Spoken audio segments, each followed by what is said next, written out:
Hello बच्चों, कैसे हो सभी लोग। स्वागत है आपका मेरे YouTube channel concept of maths by SPSL. इस वीडियो में हम डिस्कस करने वाले हैं आज यहाँ पर जो कॉन्सेप्ट है हमारा वो है graph of signum function. Signum function की डेफिनेशन क्या होती है, इससे रिलेटेड जो क्वेश्चंस होते हैं उनको किस तरह से सॉल्व करते हैं, और इवन यदि हम ग्राफ को यूज करें तो ग्राफिकली हम किस तरह से सिग्नम फंक्शन के क्वेश्चंस को सिंपलीफाई कर सकते हैं। ठीक है, तो इस वीडियो के अंदर जो हम डिस्कस करेंगे यहां पर वो है टॉपिक आज का सिग्नम फंक्शन। हालांकि सिग्नम फंक्शन जो कॉन्सेप्ट है वो काफी इजी है, काफी बच्चों को ये मालूम भी होगा कि सिग्नम फंक्शन के क्वेश्चंस किस तरह से सॉल्व करते हैं। ठीक है, लेकिन जिन बच्चों को सिग्नम फंक्शन के अंदर कोई भी डाउट है उन लोगों के लिए ये वीडियो काफी हेल्पफुल रहने वाला है। ठीक है, जैसे कि आप लोगों के एग्जाम्स काफी नजदीक आ रहे हैं, ठीक है ना, आप लोगों की जो प्रिपरेशंस है उसको बूस्ट करने के लिए मैं यहाँ पर फिर से कुछ वीडियोस लेकर आया हूँ, कुछ कॉन्सेप्ट्स लेकर आया हूँ जो आपकी प्रिपरेशन में काफी हेल्पफुल रहेंगे। ठीक है ना बेटा, तो चलिए स्टार्ट करते हैं। यहाँ पर जो आज का जो हमारा टॉपिक है वो है सिग्नम फंक्शन। सिग्नम फंक्शन की यदि मैं बात करूं तो ध्यान देना, सिग्नम फंक्शन को डिफाइन सबसे पहले कैसे करते हैं। सिग्नम फंक्शन को रिप्रेजेंट करते हैं SGN। This is called as signum function of x। यदि सिग्नम फंक्शन की डेफिनेशन की यदि मैं बात करूं तो ध्यान रखिएगा, सिग्नम फंक्शन ऑफ x को यदि आप डिफाइन करना चाहते हैं, इसको यदि आप मतलब क्वेश्चंस को सिंपलीफाई करना चाहते हैं तो इसकी डेफिनेशन किस तरह से यूज करते हैं ध्यान रखिएगा। जनरली बहुत सारे बच्चों को यहां पर ये कंफ्यूजन होता है कि जब सिग्नम फंक्शन के क्वेश्चंस हम सिंपलीफाई करते हैं तो जनरली क्या होता है, बच्चे हमेशा कंडीशंस अप्लाई करते हैं x के ऊपर। ठीक है, तो बेटर रहेगा यहां पर जब हम सिग्नम फंक्शन के क्वेश्चंस को सिंपलीफाई करें तो कंडीशन x पर अप्लाई करने के बजाय हमेशा याद रखिएगा कंडीशंस हमें x पर अप्लाई नहीं करनी है, हमें कंडीशंस अप्लाई करनी है इस फंक्शन के ऊपर। सिग्नम के अंदर यहां पर जो भी फंक्शन लिखा होता है, जो भी एक्सप्रेशन लिखा होता है, कंडीशन हमेशा उस पर अप्लाई करो। ठीक है ना, जिससे कि आपको कभी भी सिग्नम फंक्शन के क्वेश्चंस को सॉल्व करने में दिक्कत नहीं आएगी। ठीक है, जैसे कि मैं यहां पर बात करूं सिग्नम फंक्शन ऑफ x की, यदि हम इस फंक्शन को डिफाइन करना चाहते हैं तो ध्यान रखिएगा फंक्शन को डिफाइन करने का तरीका क्या होता है।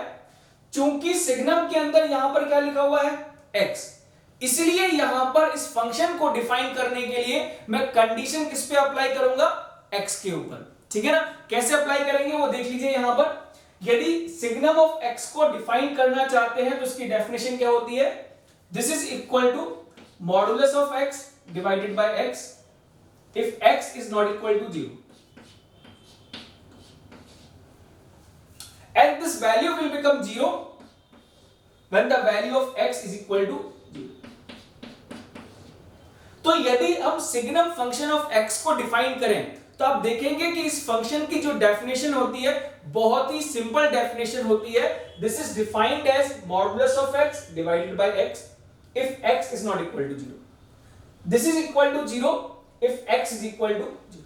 अब आप बोलोगे सर आपने भी तो यहां पर इसकी डेफिनेशन जब डिफाइन की है तो कंडीशन आपने x पे ही अप्लाई की है। हाँ बिल्कुल, मैंने कंडीशन x पे अप्लाई की है क्योंकि सिग्नम के अंदर जो फंक्शन यहां लिखा हुआ है वो x लिखा हुआ है, इसलिए मैंने कंडीशन भी किस पे अप्लाई की है, x के ऊपर। ठीक है ना, तो एक तो सिग्नम फंक्शन की डेफिनेशन क्या होती है, modulus of x divided by x if x is not equal to 0 and it will become 0 if x is equals to 0। ठीक है ना, यदि आप चाहें तो यहां पर सिग्नम फंक्शन की डेफिनेशन को इस तरह से भी लिख सकते हैं, क्योंकि आप देखेंगे कि जब मैं यहां पर मॉडुलस ऑफ x को फर्दर डिफाइन करूंगा, मतलब मॉडुलस ऑफ x को जब मैं ओपन करूंगा तो आप देखेंगे कि यहां पर ये जो डेफिनेशन है ये फिर से ओपन हो जाएगी कुछ इस तरह से। So the definition of signum of x can also be written as signum of x is also defined as, जब हम मॉडुलस साइन को ओपन करते हैं तो आपको मालूम होगा मॉडुलस साइन को ओपन कैसे करते हैं, जब मॉड के अंदर एक्सप्रेशन पॉजिटिव होती है, if x is a positive number, तो आप देखेंगे कि मॉड के अंदर जब एक्सप्रेशन पॉजिटिव होती है तो इसको ओपन करते हैं प्लस साइन से, तो ये डेफिनेशन बन जाएगी x डिवाइडेड बाय x, जिसकी वैल्यू कितनी हो जाएगी 1 के बराबर। That it mean signum function of x की जो वैल्यू होती है वो क्या होती है, 1 के बराबर होती है यदि x एक पॉजिटिव नंबर है। ठीक है ना?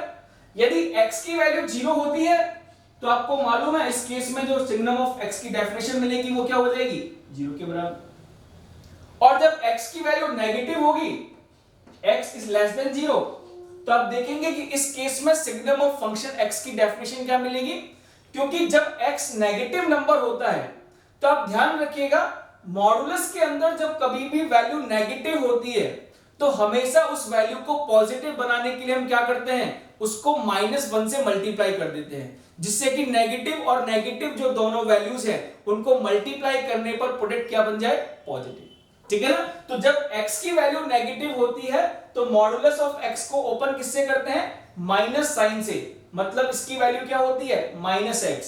तो -x डिवाइडेड बाय x, ये क्या बन जाएगा यहां पर, दिस इज इक्वल टू -1। तो सिग्नम फंक्शन को डिफाइन करने के लिए आप चाहें तो यहां पर इस डेफिनेशन को यूज कर सकते हैं, आप चाहें तो सिग्नम फंक्शन को डिफाइन करने के लिए इस डेफिनेशन को भी यूज कर सकते हैं। ठीक है ना? तो सिग्नम फंक्शन की जो वैल्यू होती है वो क्या क्या होती है, it is equal to either 1, 0 और -1 depending on the value of x positive है, इक्वल टू 0 है, या फिर x की वैल्यू नेगेटिव है। ठीक है ना बेटा? तो यदि मैं यहां पर सबसे पहले फंक्शन के डोमेन की बात करूं तो आप देखेंगे कि फंक्शन का डोमेन क्या निकल कर आता है, domain of the function is defined as x belongs to r। x की सभी वैल्यूज के लिए सिग्नम फंक्शन डिफाइंड होता है, x चाहे पॉजिटिव नंबर है, x चाहे नेगेटिव नंबर है, चाहे x 0 नंबर है। ठीक है? x की सभी वैल्यूज के लिए चूंकि ये फंक्शन डिफाइंड होता है इसलिए फंक्शन का डोमेन क्या बन जाता है, x बिलोंग्स टू r, मतलब -∞ से +∞ तक जितने भी रियल नंबर्स हैं उन सभी के लिए फंक्शन डिफाइंड हो जाएगा। ठीक है? और यदि हम फंक्शन की रेंज की बात करें तो ध्यान रखिएगा फंक्शन की रेंज क्या मिलती है, फंक्शन की रेंज के अंदर आपको यहां सिर्फ और सिर्फ 3 ही एलिमेंट मिलेंगे, एक मिलेगा 1, एक 0 और एक -1। आप x की जगह पर कोई भी वैल्यू पुट करेंगे, आइदर इट इज पॉजिटिव और नेगेटिव और 0, आप देखेंगे कि आपको यहां पर जो फंक्शन की रेंज मिलेगी, फंक्शन की रेंज में सिर्फ और सिर्फ 3 ही एलिमेंट मिलेंगे, -1, 0 और +1। ठीक है ना? एलिमेंट्स को रिप्रेजेंट करने के लिए हम लोग कर्ली ब्रैकेट्स यूज करते हैं, तो यहां पर चूंकि फंक्शन की रेंज में सिर्फ और सिर्फ 3 ही एलिमेंट हैं, -1, 0 और 1, तो इनको मैंने रिप्रेजेंट किया है कर्ली ब्रैकेट्स। ठीक है बेटा, समझ में आ गया यहां तक? अब यदि मैं बात करूं इस फंक्शन के ग्राफ की तो आप देखेंगे कि सिग्नम फंक्शन का जो ग्राफ बनता है वो किस तरह से आता है। सिग्नम फंक्शन का ग्राफ देखिए किस तरह से बनेगा। यदि मैं यहां पर कोऑर्डिनेट प्लेन पहले डिफाइन कर लूं, x एक्सिस और y एक्सिस, इन दोनों का पॉइंट ऑफ इंटरसेक्शन क्या हो गया, ओरिजिन। ठीक है बेटा? तो यदि आप सिग्नम फंक्शन ऑफ x का ग्राफ प्लॉट करना चाहते हैं तो आप देखेंगे कि सिग्नम फंक्शन ऑफ x का जो ग्राफ होता है वो कैसे बनता है। यदि x एक पॉजिटिव नंबर है, मतलब x की वैल्यू जब 0 से बड़ी होती है, तो जो फंक्शन है y is equal to signum of x, ये हमेशा एक कांस्टेंट वैल्यू को रिप्रेजेंट करता है जिसकी वैल्यू कितनी आती है, 1 के बराबर। तो ध्यान रखिएगा जब x ग्रेटर देन 0 रहेगा तो यहां पर फंक्शन का ग्राफ कैसा बनेगा, y is equal to constant, मतलब y इज इक्वल टू 1 का ग्राफ बनेगा।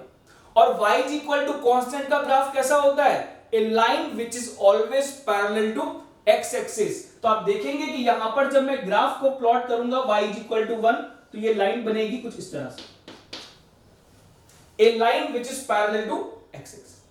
ठीक है? चूंकि यहां पर ध्यान रखिएगा x is equal to 0 include नहीं है, हम बात कर रहे हैं सिर्फ x ग्रेटर देन 0 के लिए। तो चूंकि यहां पर x is equal to 0 include नहीं है तो यहां पर हम क्या यूज करेंगे बेटा, ओपन सर्कल। ठीक है?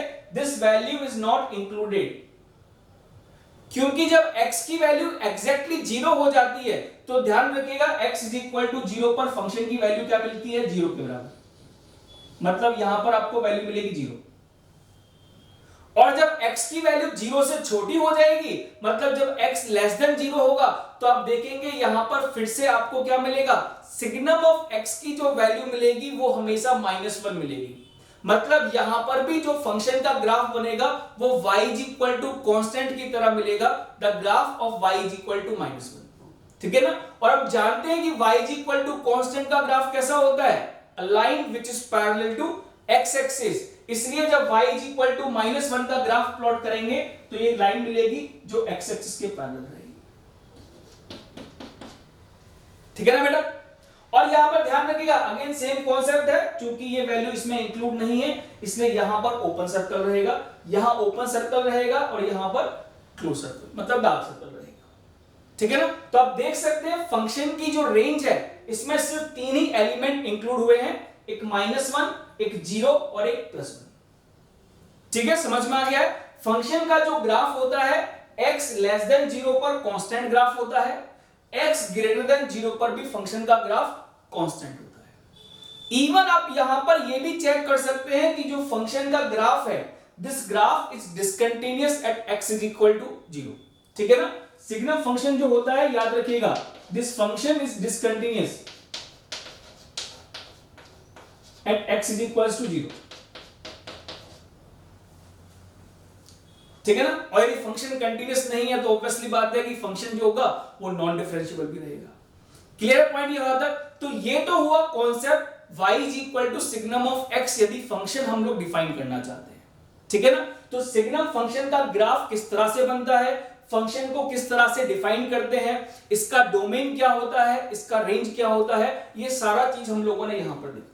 अब देखो इंपॉर्टेंट यहां पर क्या होता है, जब हम सिग्नम के अंदर जो फंक्शन होता है उस फंक्शन को जब हम चेंज करते हैं तो फंक्शन की डेफिनेशन किस तरह से बदलती है, फंक्शन का ग्राफ किस तरह से बदलता है, फंक्शन के ग्राफ पर क्या इफेक्ट पड़ेगा यदि मैं यहां पर सिग्नम के अंदर जो फंक्शन लिखा हुआ है इसको चेंज कर दूं, मतलब इसकी डेफिनेशन को चेंज कर दूं, ठीक है ना। तो चेक करते हैं यहां पर कुछ चेंजेस करके किस तरह से हम ग्राफ को प्लॉट करेंगे। पहले मैं इसको रब कर देता हूं।